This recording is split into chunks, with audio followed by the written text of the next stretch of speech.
All right, welcome back to my channel, everyone. G. Hurley here. In today's video, I want to talk about something that's a little bit strange, definitely different, but very interesting.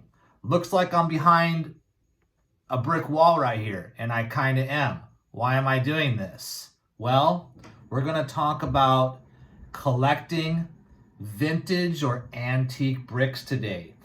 But before we get started with the video, I want to give a special thanks to all of my subscribers, especially my awesome third graders this year. I have 33 third graders this year, and they are absolutely wonderful students. So I want to give them a special thanks for supporting the channel and subscribing. Also, I want to thank all of my former students that are out there who have subscribed and are watching the videos. Thank you as well. Okay? So let's go ahead and get started. Why am I behind this brick wall? Well, today I want to talk about antique brick collecting. That's weird. People collect bricks? Yeah, they do. People collect everything. And one of the things some people collect is vintage or antique bricks. Ones like you could see right here. Now, we only collect the bricks that have writing on them. Okay? All of these bricks have special writings on them, and I'm going to be going over each brick with you here in a minute. Okay? Plain bricks with no writing on them, not really worth collecting, but these definitely are. But why would people want to collect bricks? What's the deal with that? Well, there's a couple reasons. One of the reasons is discovering them, finding them, looking for them, having the adventure to go out and find them. Okay? Other reasons is for decoration. You could decorate parts of your house with these bricks. Close to a fireplace. That's where I put some of my bricks. Also, bricks are great because you could put them anywhere. You could put them outside. They could be in the rain. They could be in the weather. They're not going to get ruined. Other collectibles, you have to keep them safe in a nice little plastic container or behind glass, or they'll get ruined. Bricks aren't going to get ruined. You could put them anywhere. You could put them in your garden. You could put them in your front yard. You could display them in your backyard, like I do. Okay? So there's lots of different reasons to collect bricks, and there are quite a few people out there that do enjoy this hobby. Okay? So, where do you find these bricks? Okay, where do you find these? Well, there's two main places where you would find vintage antique bricks. One of them would be old buildings that are being torn down. I haven't found any bricks in old buildings being torn down, but that is a good place to look. Okay, if there's an old building that's being torn down in your neighborhood or in a city that you're at, if it's safe, make sure that it's safe and you're not trespassing. You could go and possibly find some antique bricks with the writing on them. Okay, or if you could find an old dump site.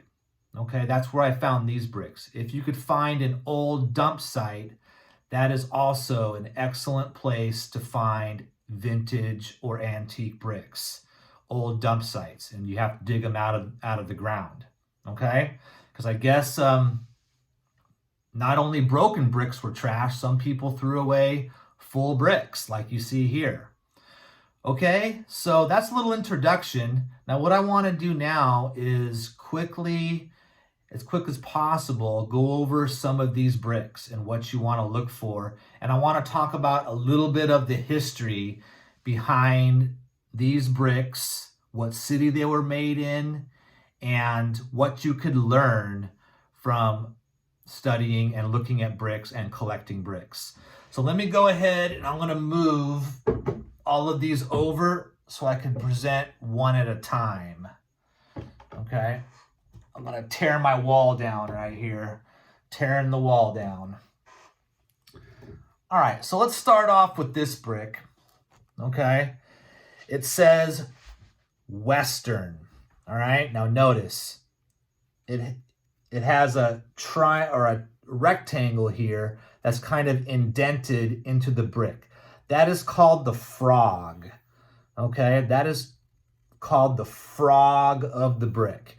Now, I don't know why they call it a frog, but that's what it's called. Okay, so the writing on the brick is in the frog. Okay, so this brick I dug out of a dump site, and it says Western. That's the name of the company, Western. Okay, now I found out that this company was in Long Beach many, many years ago. Okay, so if you live in Long Beach and you live in an old house, or there's some old buildings in Long Beach that you've seen, they might have been built with Western bricks. Okay, so the Western Brick Company was located in Long Beach, and it was in operation from 1925 to 1930. So they had their brick making plant in Long Beach, and they were open for 5 years, 1925 to 1930. Okay, so this brick is at least 90, let's see, do the math here. This brick is at least 91 years old. Could be older, but at least 91 years old. And it's a little bit beat up because it was in the ocean and in the mud for, 80 years, 100 years almost. So that's Western. That's a Long Beach brick company. Okay, moving along. Ooh, this one's heavy. Ugh. Okay, so here's our next brick. Now this one does not have a frog. Notice this one does not have a frog. Okay, the writing is just put right into the flat surface. So no frog on this brick.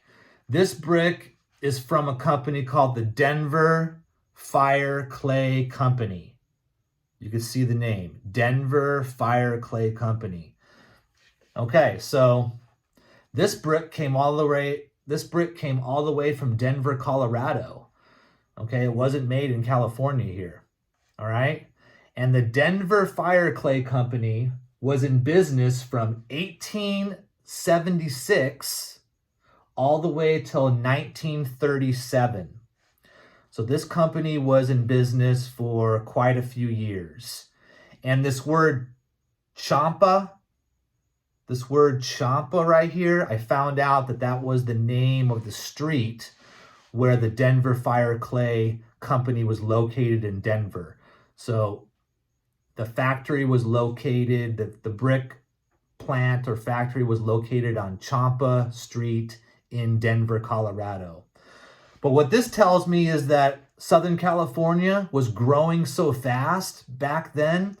We were growing so fast and building so much that we needed to bring in bricks from other states.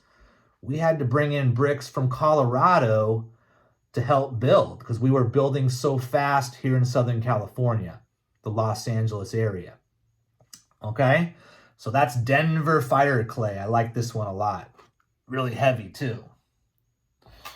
All right, let's move on. We have a Los Angeles brick maker. Okay, notice there is a frog on this one. See where this rectangle where it's pressed in? That's called the frog of the brick. Okay, and this is LABCO. That stands for Los Angeles Brick Company. Pretty basic. Los Angeles Brick Company.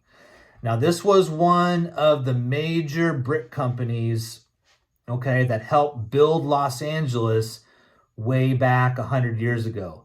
Los Angeles Brick Company was in business from 1900 to 1929. So this brick is also at least about 92 years old. Probably older, but at least 92 years old. Los Angeles Brick Company. So without this company, this is one of the big Los Angeles brick companies. Without this company, we wouldn't have been able to build Los Angeles so big and so fast. Okay, this was one of the companies that helped build Los Angeles. Okay, I like this one a lot too. All right, let's keep going. Here's an interesting brick, Walsh. Walsh. Now notice it kind of has a little tiny frog there.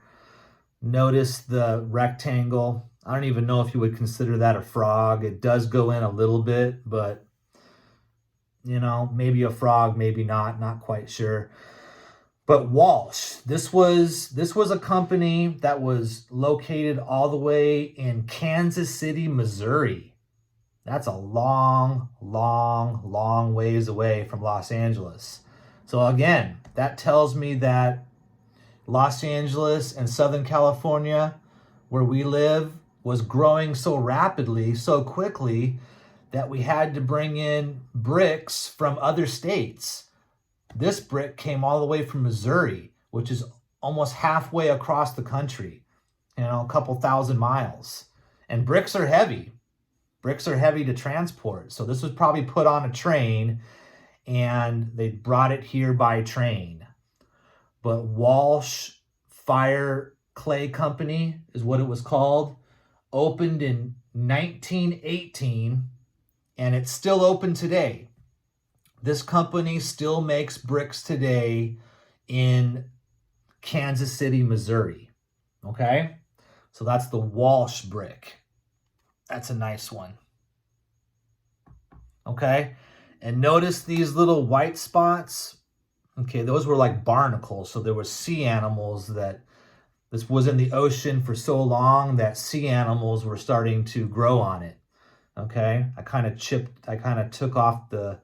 them off there to make the brick look a little bit better. Okay, but that's Walsh.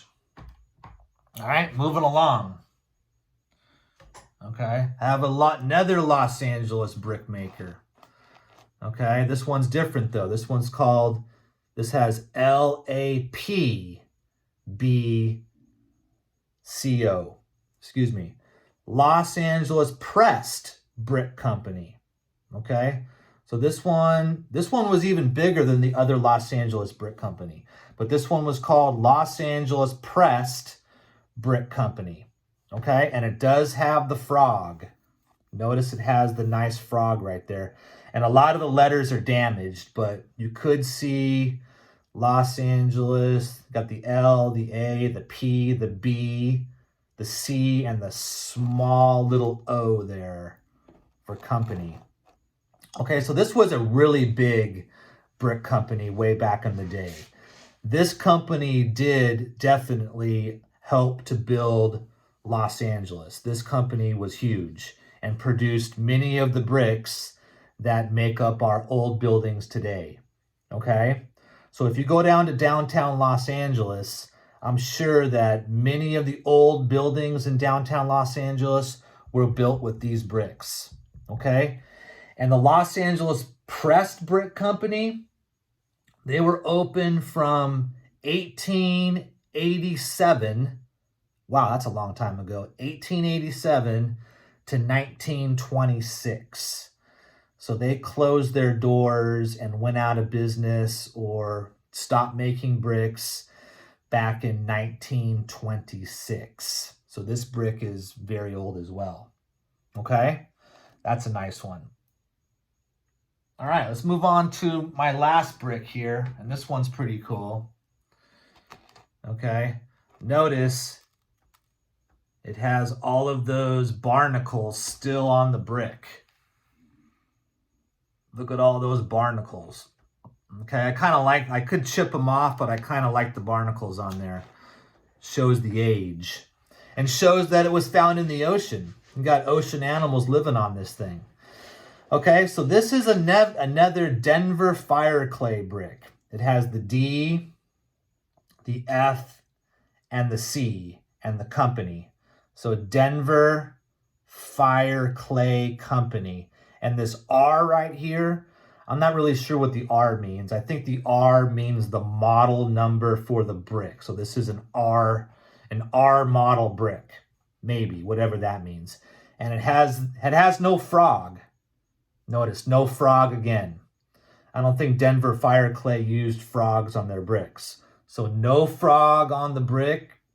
It's all flat, but it does have this little rivet or indentation right here. And it was used for something. I'm not sure what. Okay?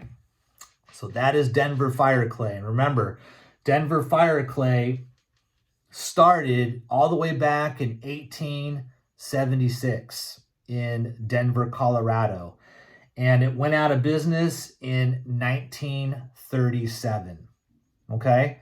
So once again, this shows me that California, 100 years ago, we were getting bricks from Missouri, from the Walsh Company, and we were getting bricks from Denver, from the Denver Fire Clay Company, because Los Angeles and Southern California was growing so quickly, so rapidly, that we had to bring in bricks from other states, okay? We had to import building materials, okay?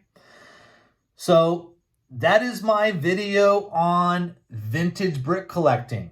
If you could find vintage bricks, they are fun to collect, and you could research them and learn about your city, learn about the type of bricks that the city used to build cities, right? Without bricks, we wouldn't have lots of buildings.